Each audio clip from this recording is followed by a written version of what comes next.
কারিগরি দক্ষতা আর স্বাবলম্বী হওয়ার রঙিন স্বপ্ন নিয়ে এক ঝাঁক তরুণের আগমন আজ সুন্নাহ ফাউন্ডেশনের অডিটোরিয়ামে। অনলাইনে রেজিস্ট্রেশন শেষে অডিটোরিয়ামে জড়ো হওয়া এই শিক্ষার্থীদের নিয়ে সকালে শুরু হয় বিশেষ এক সেশন।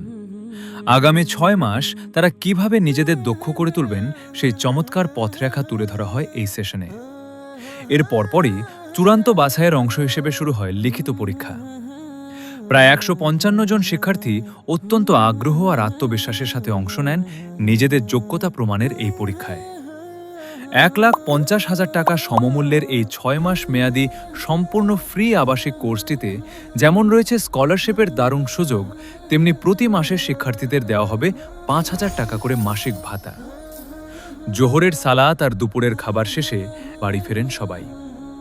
এভাবেই শেষ হয় দারুণ একটি দিন।